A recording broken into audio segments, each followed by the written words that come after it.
Welcome back, friends, to another Tractor Tuesday.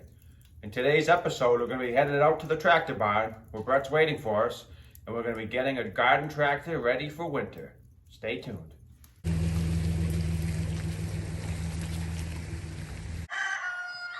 One small town New England family living out their adventures, one day at a time, sharing for the whole world to see.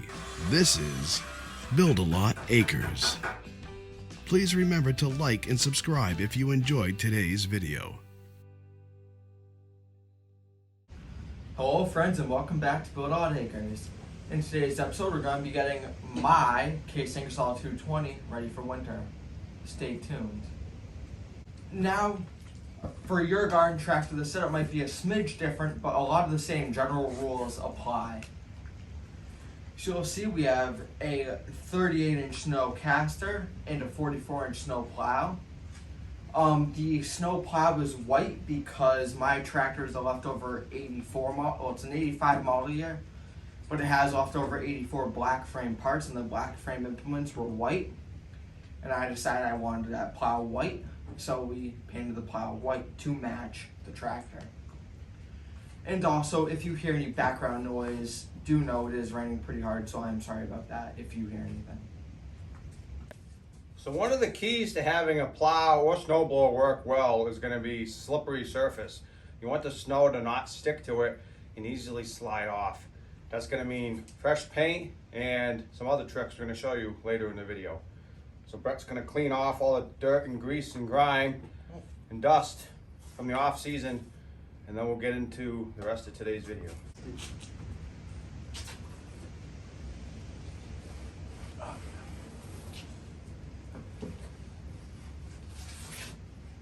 This paint is actually, when did we redo this? You were, so what, 7? We did this probably 8 or 9 years ago? Yeah. So it does hold up for quite a while. There's probably 3 coats of white paint.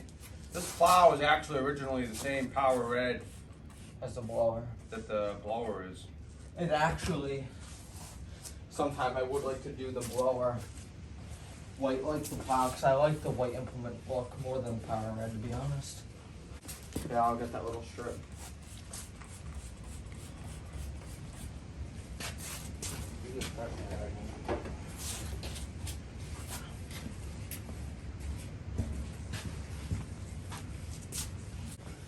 So as you guys can see from, what was that, probably a minute worth of cleaning?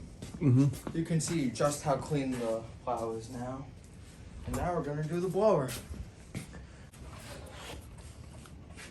Get it the best you can.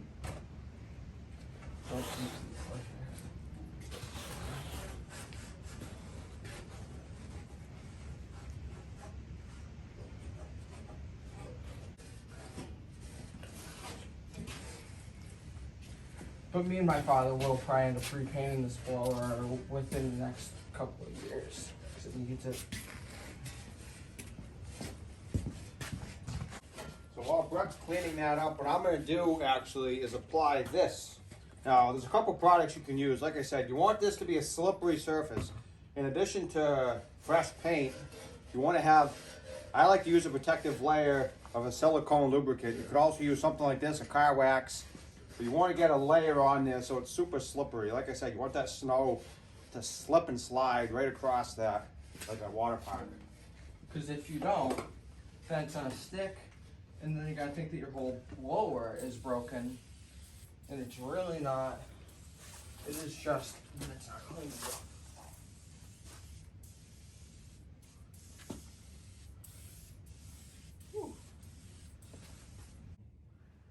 All right, so we got the plow nice and lubed up. We got the blower all done.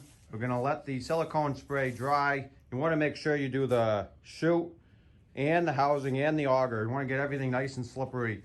Let it dry so there's a nice clear film of protective silicone. So while those are drying, why don't we go on to the wheel weights. So as you can see here, these are the D8s. They are the cast iron weights. They also, for Case Ingersolls, they also have the K8s, which are plastic, but we do prefer the cast irons. they are less likely to crack. They are more durable in our opinion. And because they're stackable, you don't have to pick up all 50 pounds at once, which is nice. But so they're 25 piece, like I said, so it's 50 pounds each tire for a total of 100 pounds, which is a lot, but it might not be enough for you. For us here in New England, it is not enough normally. And so just to be on the safe side, we did fill my tires with windshield washer fluid to give it that extra weight to make sure that it's good come winter. So there's your bottom. There's your top. Can you hold them? Yep. There. You got them? Yep.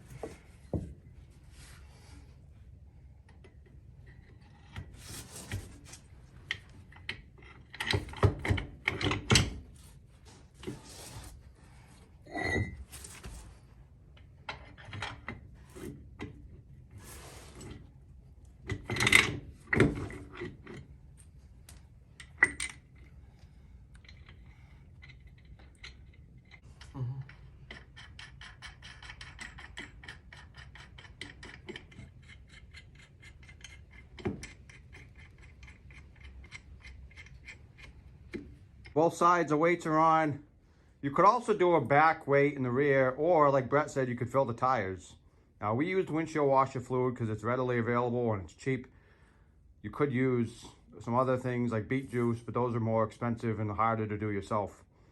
So if you ever have questions about how to do the windshield washer fluid, how to get it in, there's a couple ways, but the easiest way I've found is you take the valve stem core out, let the air out of the tire, and then they have a special air water adapter that you can screw onto that valve stem, and then the other end connects to a hose, which you can connect to a pump in a bucket.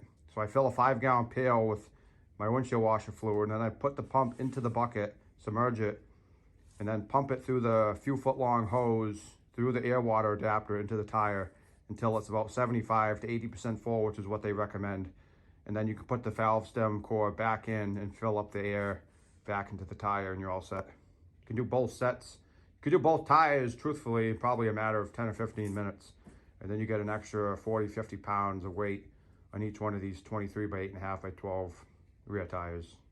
And normally, if I had turf tires, I would probably put on chains, but I don't like chains because it marks up the driveway and they can come loose and end up catching in the fenders. So I try not to use them unless I have to, which I usually don't need them so far. So another little trick I want to show you is, if you noticed, there's rubber behind that steel edge. And the reason I put rubber is 2 reasons. A, it helps keep the steel edge from scratching into the driveway. Actually, 3 reasons. Helps keep the steel edge from scratching the driveway as much if you have a really nice paved driveway. It also helps keep the steel edge from wearing down as quick. And the last thing is it kind of acts as a squeegee. So if you get wet, slippery, slushy snow, it gets it off the driveway better than just the steel edge. So I like to sandwich a piece of rubber in between my plow and my steel edge.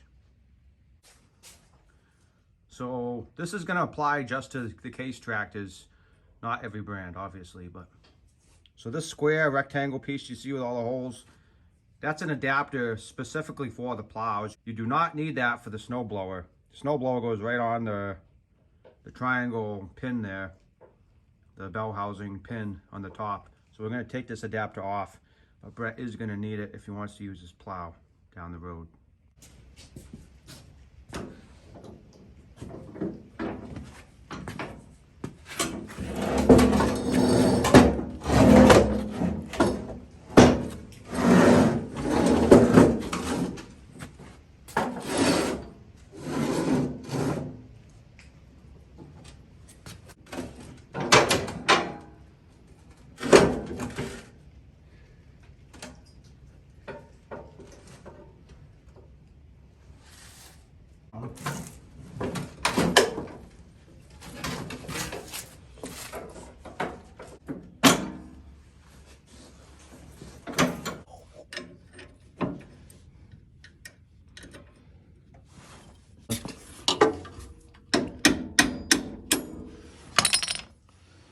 Be nice, because then the snowblower will be able to be raised and lowered.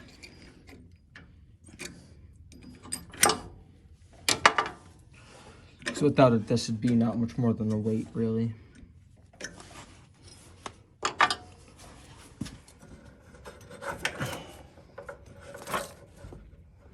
And then that's right.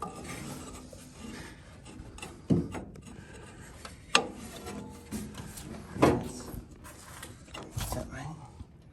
That one goes to the bottom. The back of the belt goes over this pulley. Whew. Start her up.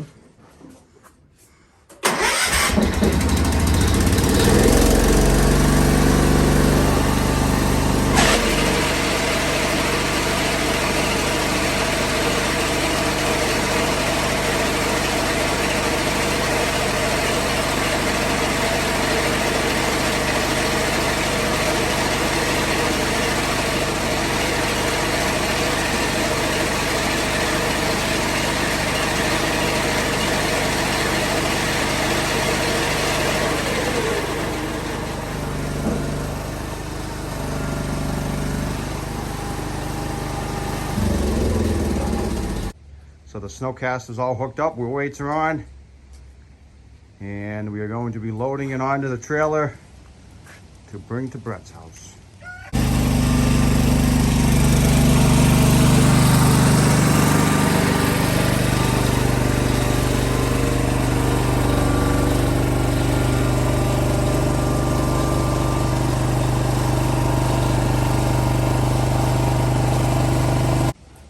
All right, son. You ready? We're gonna go about 40 miles. I'm ready. Make sure it doesn't go anywhere. Okay.